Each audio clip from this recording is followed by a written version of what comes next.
Hi guys, Mark Dawes once again, and on this second video I just want to talk about for a while your motivations for wanting to become a physical restraint, physical intervention, control and restraint trainer. Now I'm pretty sure that for some of you the motivation is business, because you can actually generate an income from teaching this type of skill. And that's not a bad thing, because that's what we do. The other aspect of this as well is many of you out there will be motivated by wanting to protect people, to actually help them and to not leave them liable and vulnerable. And that's credible too, because that's also what we do. And the beauty of becoming a trainer in this field is that you can turn your vacation, if you like, into your vocation. You can turn your hobby into a business, because that's exactly what we did all those years ago. But I want to be straight up front and frank with you. There are liabilities in becoming a trainer in this field, and that's something that you really need to consider. And I know a lot of training providers probably won't address that with you, particularly when they want your business. But I only feel it's right to tell you about these things, because in the current climate, if you injure someone on a training course, they have the potential to sue you. And with no win, no fee solicitors everywhere these days, there's every possibility that could happen. If someone you train goes back and injures someone, or God forbid they use some of the techniques you taught them and someone dies as a result, there's every potential not only will you be sued, but you'll be prosecuted under Corporate Manslaughter and Corporate Homicide Act, or at least implicated in the case. Therefore, what we're committed to doing is not just training you in a tick box set of techniques, because anyone can do that. Anyone can say, that's the technique, can you do it? Yeah, happy days, off you go. We're going to teach you how to deliver training courses safely, how to comply with health and safety legislation in a training environment, specifically with regard to these skills. We're going to show you how to work to risk assessments, and we're going to give you our risk assessments as part of the training package to help you and support you, so that you have the information available should someone decide to challenge you in the future, and so you can say, this is why we do it. We're going to train you very comprehensively and very competently in the law, in all aspects of the law: criminal law, human rights legislation, and health and safety legislation. And for those of you that work with children and young people, we're going to give you an in-depth, up-to-date briefing on that too. In fact, when you sign up for this course, we'll give you access to our online reasonable force course, which has 55 videos, all committed and specifically developed for this training. We're going to teach you about what techniques carry more risk than others, and what techniques have been outlawed and banned. And that's a really important thing, because there are still training companies out there teaching techniques that were outlawed many, many years ago.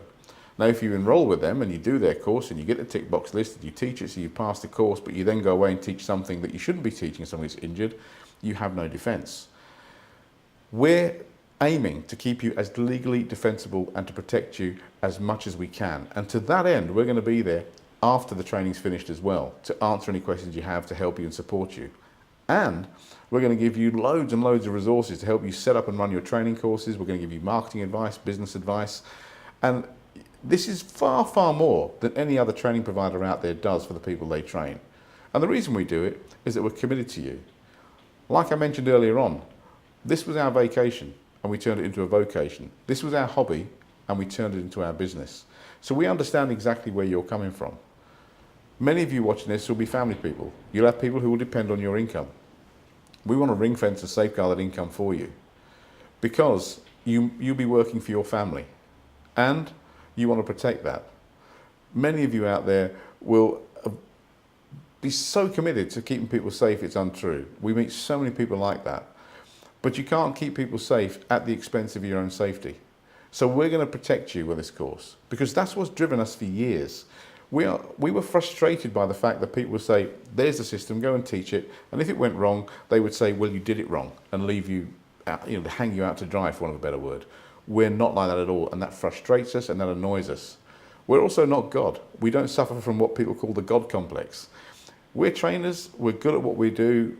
We are actually considered to be the best in the UK.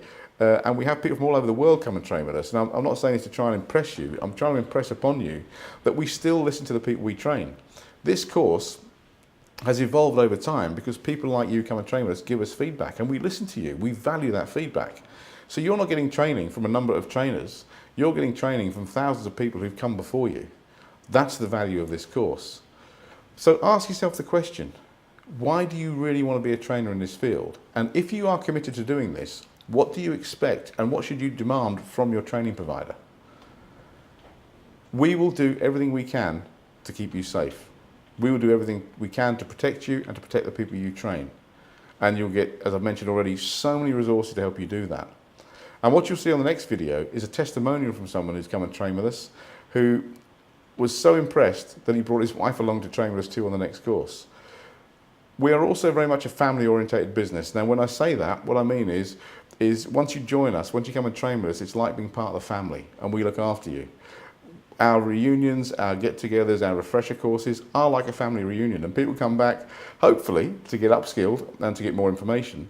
But I know for a fact they come back to meet everyone else within the organisation and meet everyone else within the extended family. And if you want to check us out, go to our License Centre tab, click on there and talk to people who train with us. Find out what they say, be independent. We are as transparent as we can be. We are as open as we can be. And we are committed 110% to making sure that you get everything you can get when you come and train with us. So if you really do want to be a physical restraint, physical intervention, control and restraint trainer, but if you really want to be the best you can be, and why wouldn't you be? Why wouldn't you not want to be the best you could be?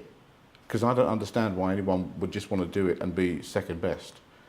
So if you really want to be the best you can be and get involved with other people that share that same vision, that share that same passion, then come on board with us, because we will help you get there in more ways than one. We won't just teach you tick box techniques, we'll teach you everything that goes with it, including underpinning psychology and even a little bit of quantum mechanics and quantum physics to make you understand how you function, so you can get the best out of you and deliver the best to the people you train.